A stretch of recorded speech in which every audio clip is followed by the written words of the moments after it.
어저께니까 2022년 1월 29일이겠는데요. 그날자로 워싱턴 포스트라고 하는 일간지에 기사가 올라왔는데, 이 기사는 인도 사람이 이제 썼어요. 인도의 뉴델리라고 하는 곳에 이제 사는데, 수도죠. 거기에서 이제 각 나라로 흩어져 있는 일종의 기사를 담당하는 분들이 이제 한국에도 있고 다 있는데, 그분 중에 한 분인데, 그 이름이 노나 어팔이라고 하는 분이에요. 이분이 여기 지금 화면에 나와 있는 제목의 기사를 썼습니다. 코비드가 내가 먹는 그 방법을 바꿔놨다. 내가 먹는 방식을 바꿨다. 그리고 don't take chances with 오미크론. 오미크론 오미크론에게 기회를 주지 마라. 이제 그런 말이죠. 그러니까 오미크론 조심하자, 이제 그런 글인데, 이 글이 아주 재밌어요. 이제 막 이렇게 딱딱하게 쓰지 않고 자기 삶에서 경험한 걸 썼는데요. 그 내용이 뭐냐면, 어느 날 이제 자기도 모르게 킁킁거리면서 냄새를 맡고 있는 거예요, 집에서. 이제 본인이 음식을 하지 않고 어머니가 음식을 해놔서 이렇게 두었는데, 그쪽에 가서 이렇게 접시 위에서 콩콩 막 이렇게 냄새를 맡으니까 어머니가 너 뭐 하냐? 이렇게 물어본 거예요. 그래서 아니, 여기 썩은 걸 이렇게, 이 썩은 양파가 여기 있네요. 그리고 거기에서 뭐 냄새를 맡고 있으니까 엄마가 그런 거예요. 야, 그거 15분 전에 썬 거야. 이렇게 말했어요. 그래서 이분이 한 거예요. 자기가 코가 망가졌다는 것을. 근데 이제 그러면서 이제 이야기가 시작되는데, 하고자 하는 말은 본인이 작년 4월에 이제 코비드에 감염이 됐는데, 나름 그래도 괜찮게 걸어왔다고 해요. 이제 큰 심틈 없이, 문제가 없이 이렇게 쭉 진행되어 오고 이제 회복된 것처럼 보여서 이제 괜찮나 보다 하고 있었는데, 이제 이런 일들을 경험한 거예요. 냄새가 안 나는 거예요. 그러니까 무조건 다 썩은 냄새가 나는 거예요. 그런 약간 식초 그런 게 약간 시큼한 것만 맡아도 썩은 걸로 이제 머리가 인식을 하는 거죠.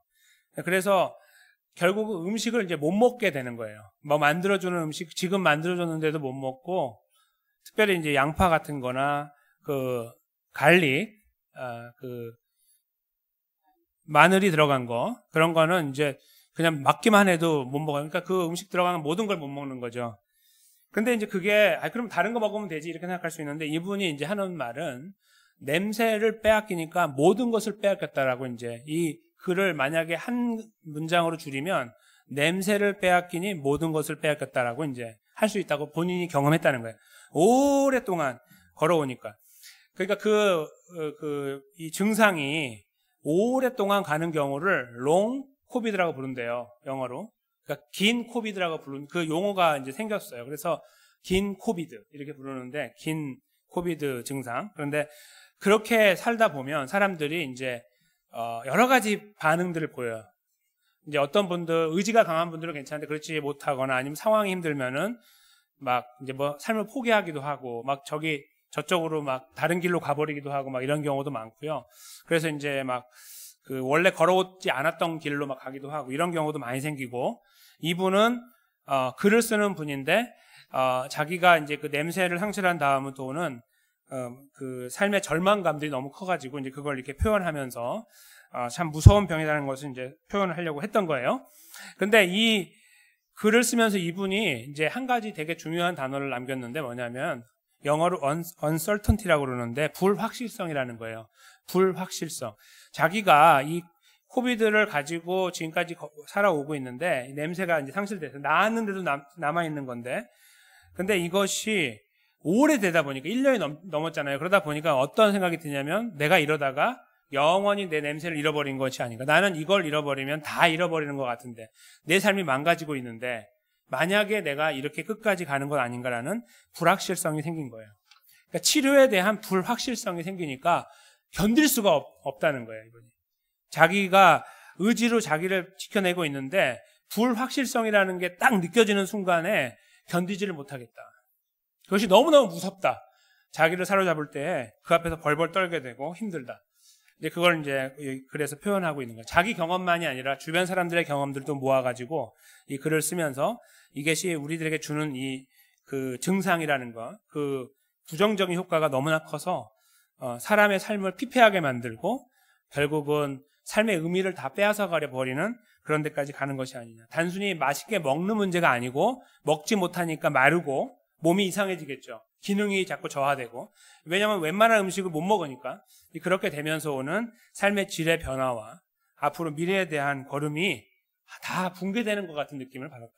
그런 내용으로 기사가 쓰여 있으므로 조심하자 이거예요. 지금 오미크론 그렇게 별거 아니라고 누구는 말을 하지만 조심하자. 그게 이제 결국 하고자 했던 말이었다라고 생각이 듭니다. 근데 이 불확실성이 이런 코비드 문제뿐만 아니라 저희가 살아가는 삶에서 참 중요하게 역할을 합니다. 혹시 저희 아침에 이제 여기에 저기 교회 바로 문 앞에 어제 이제 하나님이 바람을 막 불어주셔갖고 눈이 다 날아갔는데 이쪽 부분이 저기 얼음이 됐어요. 굉장히 넓었어요. 넓은 부분이 다 얼음이 돼가지고 이제 그걸 커버하기 위해서 이제 소금을 뿌리는 일을 이제 했는데 어떤 집사님하고 이제 같이 했는데요.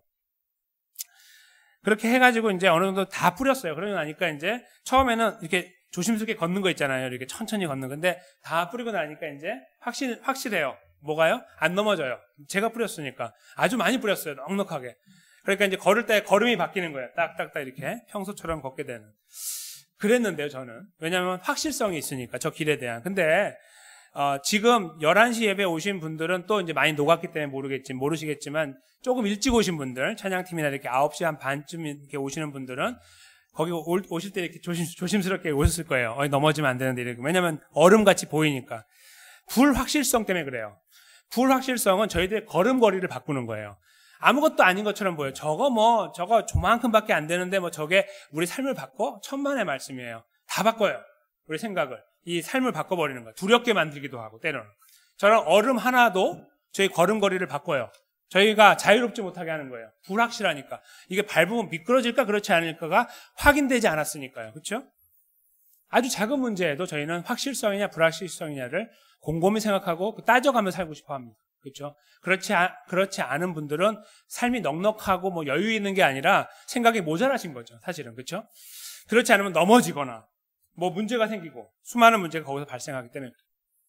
그런데 작고 크고 큰 문제에서 이 확실성의 문제가 대두가 된다면 이 코비드 문제 때문에 이렇게 삶의 질의 문제도 이분이 이렇게 문제를 제기할 정도가 되고 조금 더 한 걸음 나간다면 코비드 때문에 죽느냐 사느냐의 문제로도 우리는 확실성이냐 불확실성이냐 문제를 고민하게 돼 있습니다. 그렇죠? 그러니까 왜 그걸 걸리면 안 되냐고 우리가 자꾸 이렇게 생각하고 있냐면 사람마다 다르고 증상이 200가지가 넘는다고 그래요. 여기 이분이 적은 거 보면. 그런 그 많은 증상들이 있고 그중에 안 좋은 것은 우리 생명에 위협을 가하기 때문에. 그러니까 걸리지 않는 것이 제일 좋다라고 말을 하지만 저희 마음대로 되지 않아요. 그렇죠? 거기에서 이제 불확실성이 자꾸 생기고 두려움이 생기는 거예요. 만약에 코비드에 걸렸지만 이 약을 먹으면 하루 만에 낫습니다 하는 어떤 약이 나왔다고 생각해 보세요. 그러면 코비드가 더 이상 문제가 되지 않아요. 그렇지 않겠습니까? 왜요? 왜 문제가 되지 않아요? 확실하니까. 확실성이 있으니까 문제가 되지 않는 거예요. 만약에 저희가 삶과 죽음의 문제에서도 뭔가 확실한 대안이 저에게 주어져 있다면 저희가 죽음에 대한 문제를 그렇게 크게 여기지 않을 거예요. 조금 다르게 표현한다면 만약에 어떤 병으로 우리가 세상을 떠난다고 해도 어떤 약이 있어요. 아까 말씀드린 것처럼 주사가 있어요. 주사액을 맞으면 한 10년은 더 살 수 있다. 이런 게 만약에 있다면 문제가 되지 않을 거나 그렇지 않다는 걸 제가 뻔히 알고 있기 때문에 죽음이라는 건 너무너무 무섭잖아요. 병하고 다르게. 그러니까 그 문제라는 것은 저희들에게 불확실성으로 다가와요. 그리고 굉장히 많이 삶을 옥죄올 때가 있습니다. 그렇죠? 보통 사람들에게는. 그런데 삶과 죽음의 문제를 뛰어넘어서요. 그 다음 단계에 있는 영원한 삶과 영원한 죽음의 문제로 나아간다고 생각해 보세요. 그러면 이건 보통 심각한 문제가 아닙니다. 저희들에게는 믿음이 있어서 이 말씀을 듣는 순간에 벌써 속으로 생각하시기를 나는 확실성을 갖고 있구나 라고 생각하실 수 있습니다. 아주 건전한 믿음을 다 가지고 계실 거라고 제가 이제 믿고 이렇게 질문을 드려보겠습니다. 그 확실성은 도대체 무엇을 근거하고 있습니까? 라는 질문입니다. 이 질문을 한번 제가 드려보겠습니다. 그 질문에 대한 답을 한번 해보십시오. 나는 영원한 죽음과 영원한 삶에 대한 문제를 뛰어넘었다. 나는 그걸 다 극복했다라고 말씀하신다면 무엇을 근거로 그 확실성을 갖고 계시냐라고 질문 드린 겁니다. 저희가 옳은 답을 갖고 계시건 그렇지 않거나 아니면 중간에 옳지도 않고 틀리지도 않은 이상한 답이 우리 안에 있다 할지라도 이 말씀을 저희가 함께 상고하다 보면 그거에 대한 주님의 대답을 저희가 나누게 될 것입니다. 왜 반전이라는 제목으로 말씀을 제가 가지고 왔을까? 그것은 이제 말씀을 저희가 상고하다 보면 나타날 거라고 생각합니다. 도대체 어떤 내용이 이 안에 기록되어 있습니까? 저희가 읽은 내용을 제가 조금 더 추스려 보면서 내용을 함께 살펴보겠습니다. 오늘 읽은 본문은 2주 전에 제가 나누었던 누가복음 10장 1절에서 12절 말씀의 내용과 연결되어 있습니다. 이렇게 성경을 보시면 아시겠지만 이렇게 연결되어 있죠. 그래서 그 부분을 저희가 이제 조금 생각을 할 필요가 있는데 일단은 먼저 본문부터 저희가 생각해 보면요. 화 있을진저 고라신아 화 있을진저 베세다야라고 지적하고 있는 이 고라신하고 베세다는 마을 이름이에요. 마을 이름. 그러니까 화 있을진저 저기 티모니우마 화 있을진저 파크비라 뭐 이런 식으로 이제 오늘날로 쓴다면 이제 그렇게 되는 거고요. 너희에게 행한 모든 권능을 두로와 시돈, 두로와 시돈도 도시 이름이에요. 두로라는 도시와 시돈이라는 도시에서 행했다면 그들이 벌써 베옷을 입고 제에 앉아 회개하였을 것이다. 이렇게 말씀하십니다. 이거 예수님의 말씀인데 그러니까 고라신이라고 하는 마을과 베세다라고 하는 마을이 이쪽 반대편에 있는 두로라는 마을하고 시돈이라는 마을과는 다르게 행동했고 그 다르게 행동한 내용을 살펴보니까 예수님께서 무언가 이렇게 복음을 나누어 나가는 일들을 하셨을 때 그것을 뚫어지게 봤던 사람들인데 거기에서 제 베옷을 입고 제에 앉아 회개하는 일을 하지 않았다고 말씀하고 계시는 것이죠. 그렇게 비교를 이제 하고 있는 겁니다. 두로와 시돈이라는 곳에서 했다면 그들이 그렇게 했을 것이라고 말씀하셔. 아주 여기서 화 있을진저라는 것은 거의 저주에 가까운 표현이에요. 저주. 그러니까 예수님께서 그들의 앞으로의 걸음이 끝자락이 어떠할 것인지를 이제 가늠하도록 만들어주는 거예요. 멸망을 받는다 이제 그런 의미가 담겨 있는 내용이다 이렇게 볼 수 있는데요. 실제로 예수님께서 마가복음 8장과 누가복음 9장 저희가 이제 살폈던 내용 중에 보면 베세다라는 곳에서 한 소경을 고치신 적이 있으시고 병자들을 많이 고치셨고 또 오병이어 사건을 일으켜 주셨어요. 그러니까 무슨 말씀이냐면은 사람들이 거기서 살고 있는 사람들이 소문으로 듣건 눈으로 보건 예수님께서 행하셨던 여러 가지 기적들을 눈으로 보았다는 거예요. 들어오거나 그러니까 직간접적으로 많이 경험했던 사람들이라는 거예요. 두로와 시돈은요 전혀 관계가 없어요. 두로와 시돈하고 예수님하고 관계가 없고 그러니까 두로와 시돈하고 이 지역을 사실은 비교하는 게 별로 좋은 비교가 아닌데 예수님이 이렇게 비교를 하고 계신다고 생각할 수 있습니다. 그러면은 저희가 두로와 시돈에 대해 좀 알 필요가 있을 겁니다. 이제 14절에 나와 있는 두로와 시돈이 이제 표현되어 있는데 14절에 보시면 심판 때에 두로와 시돈이 너희보다 즉 베세다와 고라신보다 견디기 쉬울 것이다. 다른 말로 하면 그들이 구원을 받을 확률이 높다, 구원을 받을 것이다라는 의미가 다 담겨 있는 거예요. 그러니까 좀 의외의 말씀이라고 볼 수 있는데 일단 두로와 시돈을 좀 알아야 되겠죠. 두로와 시돈은 이스라엘이라는 나라가 이렇게 있으면 서쪽으로 가면 바닷가가 이렇게 있어요. 그 지중해로 이렇게 그 해안가가 쭉 이렇게 펼쳐지는데 그쪽 대부분이 다 이방 땅이에요. 그러니까 이스라엘 사람들로 보면 자기와 관계 없는 땅이고 다른 나라가 차지하고 있는. 근데 그 중에 두로하고 시돈이라는 곳이 있어요. 아주 유명한 도시인데요. 항구 도시. 근데 이 두로와 시돈에 대해서 저희가 조금 알아야 되는 내용 중에 몇 가지를 말씀드리면 먼저 고대 페니키아 문명이라는 것이 있었어요. 페니키아 문명이라는 것이 있는데 그 페니키아 문명이 바로 두로와 시돈을 중심으로 펼쳐지고 있었어요.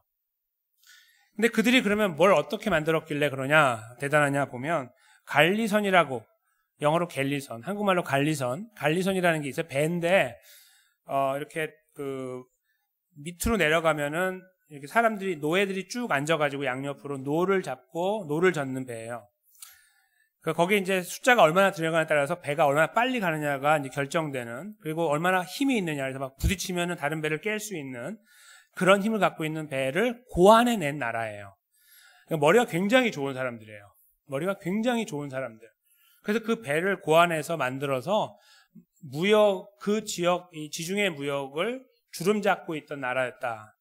지역이었다. 이렇게 보시면은 틀림없습니다. 두로와 시돈이. 영화의 벤허를 혹시 보신 적이 있으시면, 벤허, 그 영화에 보시면 노예들이 배 밑에 들어가서 쇠사슬에 묶인 채 움직이지도 못하고 노만 젓는 거 보신 적 있죠? 바로 그게 갈리선이에요. 바로 그거. 그리고 거기 얼마나 많이 앉느냐에 따라서 이게 전함이 될 수도 있는 거고 상선이 될 수도 있는 거예요. 그렇게 그 배를 만들어서 엄청난 무역을 통해 많은 돈을, 많은 부를 누리고 있던 곳이 두로와 시돈이다. 이렇게 보시면 되겠습니다. 그래서 그렇게 돈이 많은 곳일 뿐만 아니라 머리가 좋다고 말씀드렸는데 또 뭐가 있냐면은 저희가 요즘에 쓰고 있는 알파벳이라는 말은 어느 나라에 똑같이 쓰잖아요. 다 알파벳, 알파벳 다 이렇게 시작하는 이 알파벳이라는 것을 처음 만든 나라예요. 그러니까 저희가 지금 쓰고 있는 알파벳은 어디서 기원했냐면 두로와 시돈에서 왔다 이렇게 보시면 틀림없습니다. 이때부터 시작된 것이 결국은 로마로 퍼져서 이제 전 세계적으로 흩어지게 됐다 이렇게 보시면 되겠죠. 그래서 알파벳을, 그 체계를 만들어 놓은 나라예요. 그러니까 사람들이 머리가 여러 가지 모양으로 좋았고 문명이 발달했고 돈이 많고, 그러니까 부러울 것이 없는 도시였다 이렇게 보시면 딱 맞습니다.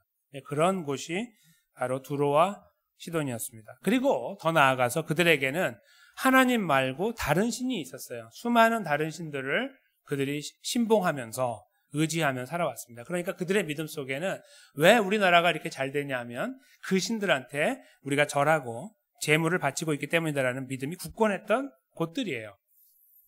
그러니까 아주 돈 많고 문명 뛰어나고 다른 신을 가지고 있으니 한편으로는 많이 부럽죠. 다른 신 가진 것 빼고는 많이 부러운 곳, 그런 곳이 두로와 시돈이었다가 보시면은 큰 문제가 없겠습니다. 그래서 두로와 시돈을 이렇게 비교하시는 예수님이 좀 탐탁지 않게 보이고, 먼저 비교를 이렇게 하시려고 하는 그 의도를 저희가 이해하기 전에 우리들의 생각으로 본다면 이렇게 이해할 수 있어요. 이 말도 안 되는 비교를 하시는 예수님의 의도가 뭐지? 이렇게 저희가 하면서 스스로 답을 찾기를, 두로와 시돈은 저렇게 잘 나가는 것처럼 보이나 조만간 망한다, 이런 기대를 갖게 되고, 그 다음에 고라신과 베세다라는 마을은 그래도 유대 안에 있는, 이스라엘 안에 있는 땅이고 그 가문으로 보면 다 이스라엘 사람들이고 하니 그래도 지금은 못 살고 지금 문명도 떨어지지만 하나님의 은혜 안에서 구원을 받겠지라고 생각할 수 있는 겁니다. 그것이 상식이에요. 그러니까 예수님께서 비교하시는 것 자체가 너무 먼 비교처럼 보이나, 굳이 비교를 하신다면 저희들의 기대하는 답은 뭐냐면, 생각은 뭐냐면, 고라신하고 베세다를 내가 지금 시돈하고 이 두로하고 비교하고 있는데 이 비교를 내가 왜 하는지 알겠니? 그러면은 옆에 사람들이 듣고 있다가, 예, 저희가 비록 지금은 못났지만, 사회적으로 못났지만 저희가 그래도 이스라엘 사람이니 우리에게 은혜를 베풀어 주신다는 것이겠죠? 라고 말을 할 수 있다는 거예요. 상식. 근데 오늘 본문은 반전이 일어나는 거예요. 예수님께서 그 모든 기본적인 상식의 벽을 다 허물고 말씀하시기를, 베세다와 고라신이 심판날에 두로와 시돈보다 견디기가 어려울 것이다, 이렇게 말씀했다는 거예요. 그리고 더 나아가서 한 마을을 더 언급하시죠. 가버나움이라는 유명한 곳, 갈릴리 지역에 있는 큰 마을, 여기 또한 표현하는 겁니다. 예수님께서 이 지역에서 백부장의 종을 고치시고, 귀신 들린 사람을 고치시고, 베드로의 장모를 고치시고, 친구를 메고 온 중풍병자를 고치시고, 왕의 신하를 고치셨던 곳입니다. 그러니까 예수님이 이런 고침을 통해서 하나님 나라가 가까웠다, 복음을 들어야 된다는 것을 말씀하셨던 바로 그런 현장이라는 거예요. 많이 보고 많이 듣고 마치 자기 것처럼 다 알고 있는 사람들이 거기 수두룩하다 이거죠. 근데 그 지역 전체를 뭉뚱그려서 가버나우마라고 하면서 그들에게 하시는 말씀이 하늘에까지 높아지겠느냐? 음부까지 낮아질 것이다. 지옥을 말하는 건데요. 하늘까지가 아니고 지옥까지 꺼져버릴 것이다. 뚝 떨어질 것이다 라고 이 멸망에 대한 징조를 예수님께서 말씀하신 거예요. 그러니까 지역으로 따지면 3대2가 된 거예요. 처음에 2대2로 시작했다가 3대2로 이제 지역이 나눠졌는데 예수님께서 이 중심에서 말씀하시는 것은 두로와 시돈이 더 나을 것이다 라고 말씀하신 거예요. 그러면 이제 이유를 찾아야 된단 말이에요. 그 이유, 왜 그렇게 말씀하셨는지. 그게 바로 16절에 나오는 거예요. 너희 말을 듣는 자는 곧 내 말을 듣는 것이요 너희를 저버리는 자는 곧 나를 저버리는 것이요 나를 저버리는 자는 나 보내신 이를 저버리는 것이다. 이렇게 말씀하신 내용입니다.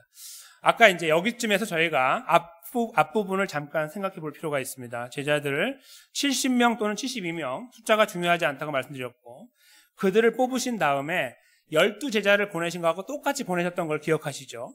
보내시면서 그들에게 그 입에 넣어주신 것은 복음이었습니다.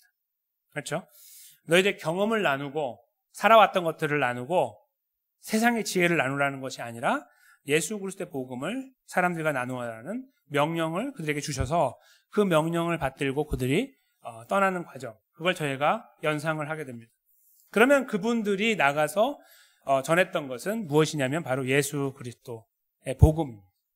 당시에는 아직 십자가 부활의 사건이 있기 전이기 때문에 어떻게 구체적으로 말씀을 나누는지 잘 모릅니다. 그러나 대략적으로 예수님은 다르다 뭐 이런 거겠죠. 그는 기적을 일으킨다. 그가 말하기를 나를 믿어야 된다라고 말하고 있다. 이런 것들을 나누었겠죠. 그가 구원의 길이라고 말하고 있다. 이런 것들. 그렇죠? 그런 것들을 나누었을 때 반응이 두 가지로 나오는 거예요. 16절의 반응인 거예요. 어떤 분들은 그 말을 들어요. 이걸 다른 말로 하면 받아들여요. 어떤 분들은 거기 16절 뒤에 나오는 것처럼 저버려요. 영어로 reject, 거부하는 거예요. 받지 않는 거예요. 두 가지 반응이 나오겠죠. 그걸 여기에서 기록하고 계시는 거예요. 즉 지금 제자들이 가지고 나가는 이 복음이 지금 요거 바로 앞에 13절부터 15절에 말씀하고 있는 두로와 시돈, 베세다와 또 가버나움 그리고 고라신 이렇게 세 마을과의 비교 속에서 이것을 나누는 끈이 그 이유가 바로 이 복음인 것을 예수님께서 드러내주고 계시는 거예요.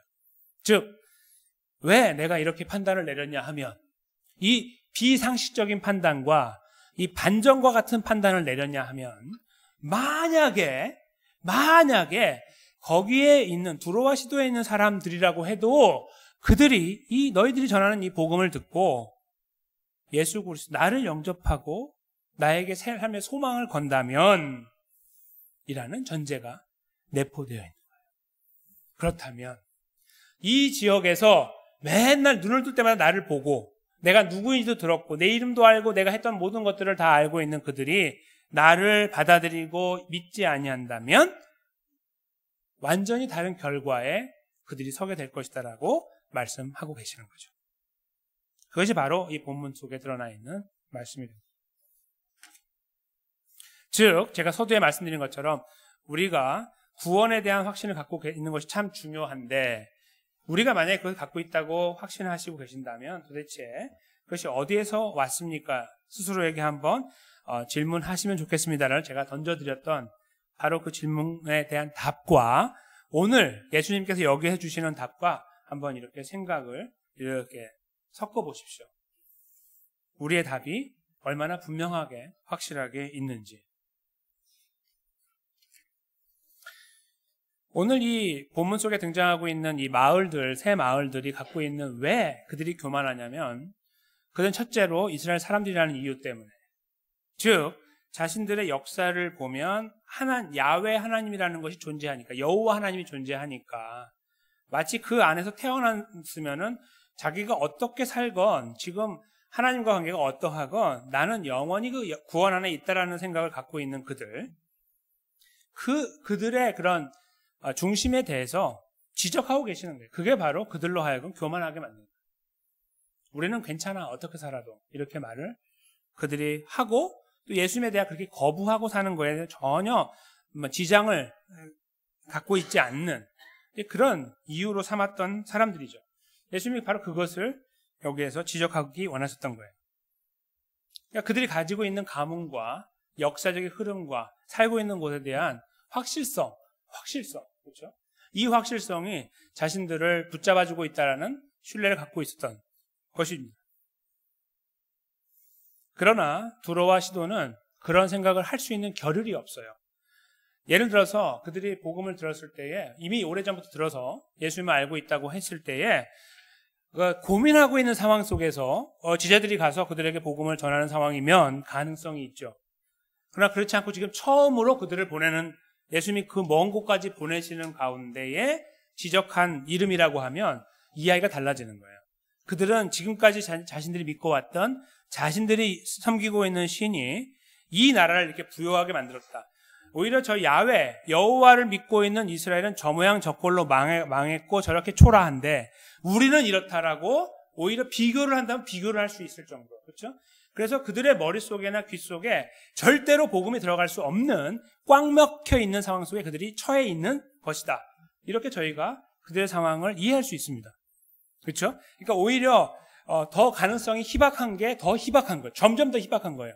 그들이 이스라엘보다 못 살고 부족한데 이스라엘이 아주 강성해지면서 여호와 하나님을 이야기한다면, 예수님을 이야기한다면 관심을 갖고 우리도 한번 믿어볼까라는 마음을 가질 수가 있겠죠. 근데 그 반대의 처지에 지금 있는 상황 속에서 연약하게 짝이 없는 그들이 복음이답시고 가지고 가서 복음을 전하고 있습니다라고 할 때 그들이 거기서 콧방귀를 끼지 거기에서 어떠한 진지함으로 듣겠냐는 거예요. 그렇죠?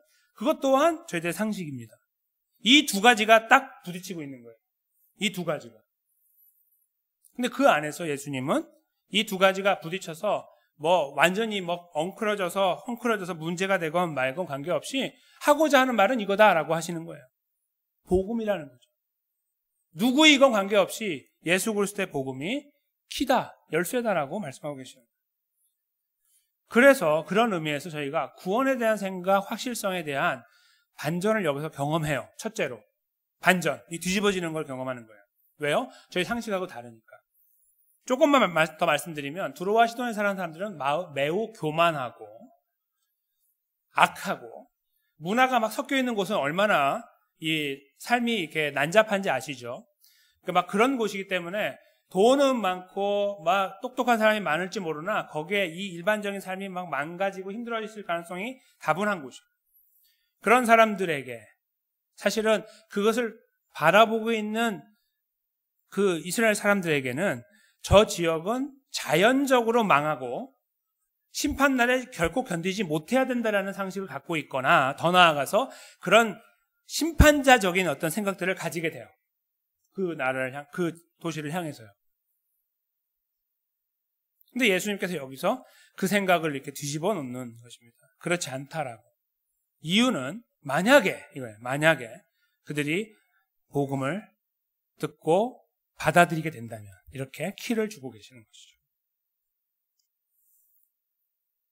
이 반전이 저희들에게 다가올 때 저희가 첫째로는 감사할 수 있어요. 그리고 감사는 우리는 복음을 들었으니까 이렇게 이제 시작할 수 있습니다.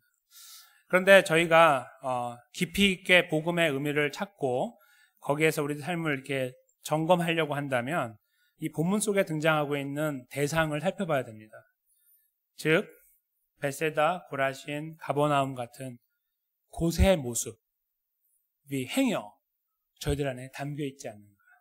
즉 저희가 살아가는 삶에서 이루어왔던 것들, 충성했던 것들, 주님을 사랑하려고 발버둥쳤던 그 모든 것들을 우리들의 자산으로 삼아서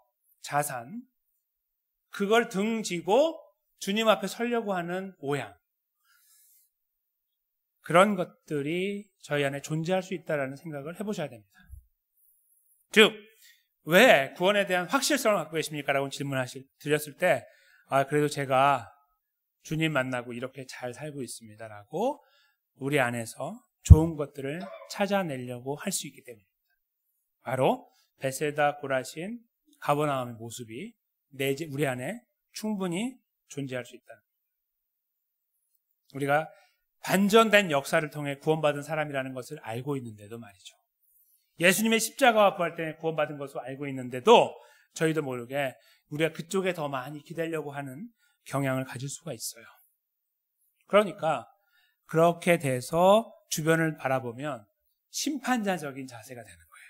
마치 고라신, 베세다, 가버나움 사람들이 저쪽 멀리 있는 저 이방 나라들이 지금은 떵떵거리고 살지만 그래 끝까지 가서 보자 하면서 말하는 것처럼 말이에요.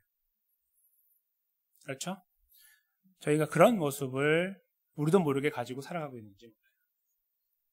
상대방을 향해서.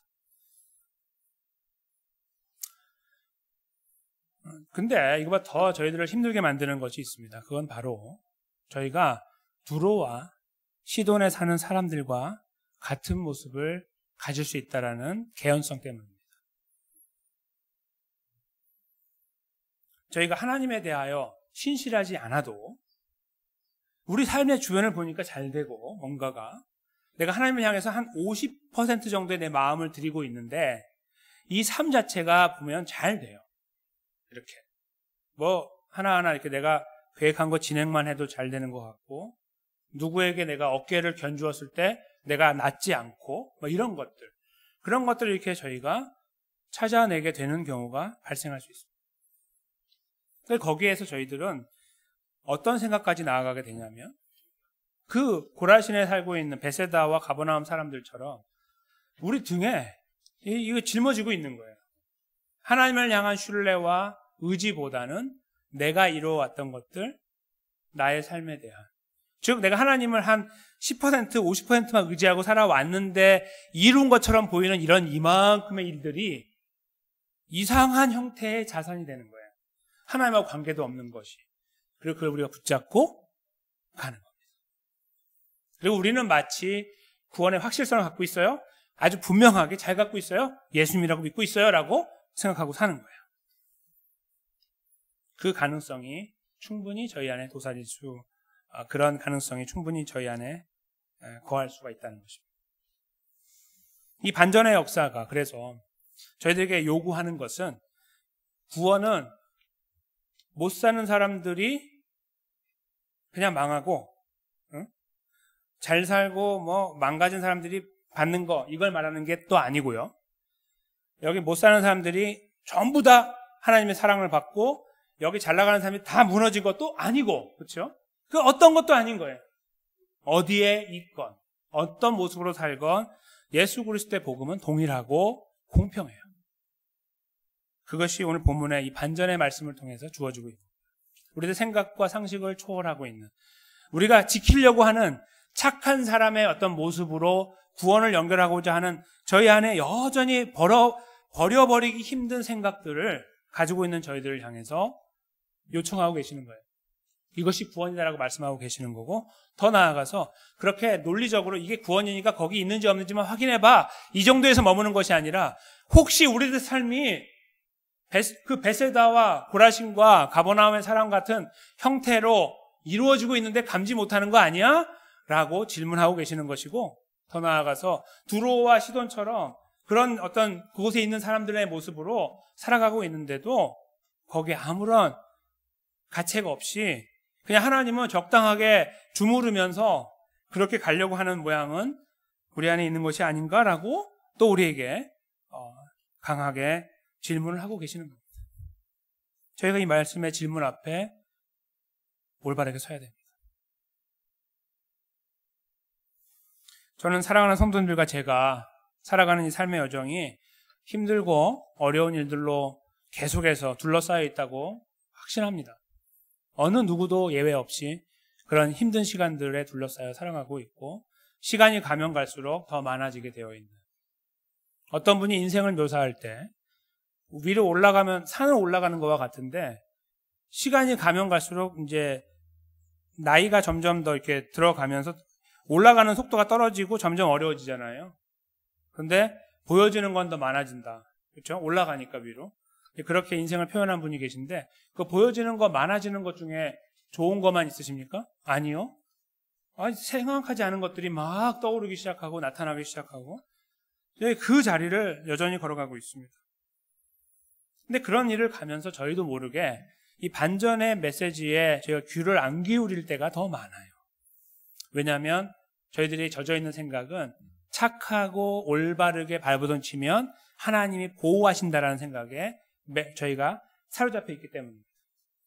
성경에서 저에게 주는 메시지는 그거보다 더 강력하고 분명한 메시지는 그런 여기 당장 이 땅에서 구원하고 구원하지 않고 잘되고 그렇지 않은 문제에서의 목숨을 걸지 않고 우리 영혼에 대한 문제에 목숨 거는 것을 주문하고 계시는 것이 하나님 말씀인 것을 저희가 알고 그러므로 저에게 주신 확실성이라는 건 뭐냐면 우리가 하나님의 백성으로 예수 그리스도를 믿는 믿음을 받아서 예수님을 우리의 구원자로 영접하게 되었다는 것. 그래서 우리가 하나님의 백성의 자리에 견고하게 그 어떤 것도 끊을 수 없도록 흔들지 못하고 바꾸지 못하도록 그 자리에 못을 몇 번 때려 박은 것처럼 박아 놓았다는 겁니다. 그것이 성경에서 우리에게 말하고 있는 반전 역사의 결정체입니다. 우리의 구원의 시나리오의 완성체가 되는 겁니다. 이 은혜를 저희가 누려야 됩니다. 우리 안에 있는 업앤다운의 삶에 이걸 놓고서 하나님의 은혜 앞에 가려고 발버둥치는 모습을 저희가 떨쳐버려야 됩니다. 하나님 앞에 열심히 성실하게 살아오셨던 것들을 감사로 바꿔야 됩니다. 내가 그렇게 살아왔다는 거, 하나님의 은혜로 내가 예수님을 만나서 이렇게 살아오셨다는 것에 대한 감사가 우리 안에 더 많이 생겨야 돼요. 그걸 계산해내면서 하나님 저 이렇게 왔는데요가 아니에요.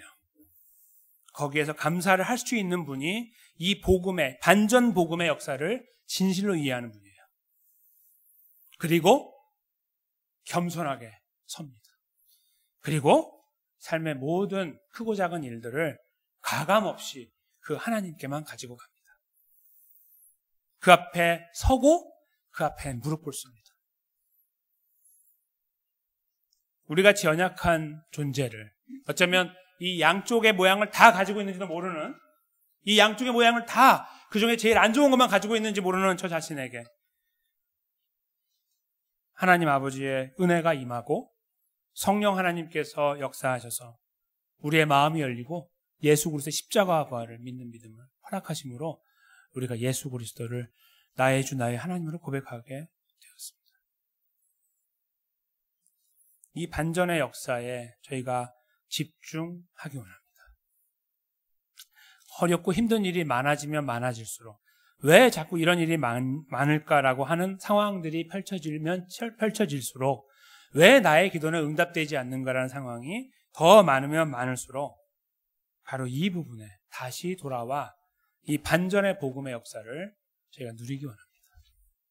그것을 곱씹고 그 진정한 메시지에 저희가 몰입하고 젖어들게 될 때에 저희들의 삶은 바뀝니다. 어떻게 바뀌냐고요? 오늘 저희 적어드린 고린도 후서 5장 17절에 하나님께서 사도 바울을 통해 못을 박으신 못을 몇 번을 때려 박아서 절대로 빠지지 않게 만드신 이 말씀 속에 담겨 있습니다. 한 목소리로 부분을 읽도록 하겠습니다. 그런즉 누구든지 그리스도 안에 있으면 새로운 피조물이라 이전 것은 지나갔으니 보라 새 것이 되었도다. 아멘. 네. 새 것이 될지 모른다. 새 것이 될 것은 너의 할 바에 따라 달라진다. 하는 거 보고 새롭게 하겠다. 이런 말씀이 아니고 끝났다고 안 하는 거예요. 완전히 끝난 거예요. 이게 그 시제를 보면 이 말이 쓰여진 시제가 있잖아요. 끝, 그냥 끝이에요. 다시 never turn back. 다시 돌아가지 않는 그 끝을 말하는 거예요. 어떻게 해요? 우리는 새 것이 됐다는 거예요. 우리가 착해졌다는 말이 아니에요. 절대로 그 말이 아니에요. 우리 인격이 바뀌었다는 말도 아니에요. 우리 예수님 만나서 구원받았다는 말이에요. 이 말이. 그 완전한 구원에 섰다는 말이에요. 여기에서 표현하고 있는 이전 것은 지나갔다는 말은 영어로 pass away예요. pass away가 무슨 말씀인지 알고 계시죠? 지나갔다는 표현도 있지만 죽었다는 말이에요. 죽었다는 말. 그냥 죽어버려서 끝났어요. 그거 내가 다시 들추어내면 다 썩은 거밖에 안 나오는 거예요. 내가 다시 그리로 가요? 못 가요. 기가 막히죠? 이게 반전의 구원이에요. 우리가 삶이 흔들흔들해서 저쪽으로 좀 삐끗하고 나가면 구원이 왔다 갔다 하고 너 이렇게 하면 안 돼? 그런 위협적인 존재로 복음이 우리에게 있는 것이 아니에요. 우리는 여전히 쓸모없어 보이고 여전히 초라하고 내 삶에서 이렇게 흔들릴 정도로 약하고 내 인격은 이것만 내가 버티지 이거 지나가면 내가 못 버텨라고 말할 정도의 연약함을 가지고 있어서 사람과의 관계에서도 삐걱삐걱하고 위험하며 살고 있는데 그런 가운데 있는 우리 아직도 내 인격은 더 많이 바뀌어야 되는다 하고 내가 그렇게 내 니들을 알고 있는데도 복음은 이렇게 말씀하는 거예요. 예수 그리스도 안에 있으면 새로운 피조물이라. 너희가 구원받았다. 이전 것은 다 죽어 없어져 버렸으니 다시는 못 돌아가니 너희는 새로운 피조물이라. 보라 새 것이 되었도다 라고 표현하고 계신다. 이 구원의 은혜가 이 반전의 역사가 우리 안에 살아나야 됩니다. 이것이 우리 안에 살아나면 살아날수록 우리들의 시각이 바뀌고 주변을 바라보고 평가하는 것이 바뀌어요. 내 삶에 대한 평가도 바뀌고 우리는 더 낮아지게 돼요. 마치 예수님께서 그 가버나움을 향해서 낮아지게 한다라고 하신 말씀처럼 그런 말씀이 없는데도 우리는 낮아져요. 자꾸 낮아지게 돼요. 우리가 너무나 크게 보이고 연약함이 너무나 크게 다가오니까 너무 죄송하니까 순간순간 그게 바뀌어지는 거예요. 주변을 바라보면 어떻게 될까요? 그들을 불쌍히 여기고 마치 내가 그 자리에 있는 것처럼 그렇게 이해하려고 바뀌고 그런 변화가 시작되겠죠. 이것이 진정한 복음을 소유한 하나님 백성들의 아주 파워풀한 걸음이 됩니다. 사랑하는 성도 여러분, 저희 삶의 여정 여전히 어렵지만 저희가 정말 집중해야 되는 이 복음이 우리에게 제시하고 있고 확실하게 늘 말씀하고 계시는 이 내용을 다시 한번 기억합시다. 우리를 붙잡고 계시고 우리의 구원의 문제에 확실성을 부여하고 계시며 우리를 위로하려고 하시고 격려하려고 하시고 끝까지 우리를 책임져 나가고 계시는 그 놓지 않는 손을 기억합시다. 그 앞에 저희가 무릎 꿇으며 우리 삶의 여정에서 만나고 있는 수만 가지 일들을 무릎 꿇어 주님 앞에 아뢰고 그 예수님의 이름을 매일매일 부르고 순간순간 부르면서 그 앞에 우리들의 모든 걸음을 의탁하는, 그래서 하나님의 신실하심을 거기서 경험하고 새롭게 경험해 나가는 그런 귀하고 복된 자리에 사랑하는 성도님과 제가 견고하게 세워지게 되시기를 주님의 이름으로 간절히 축원합니다.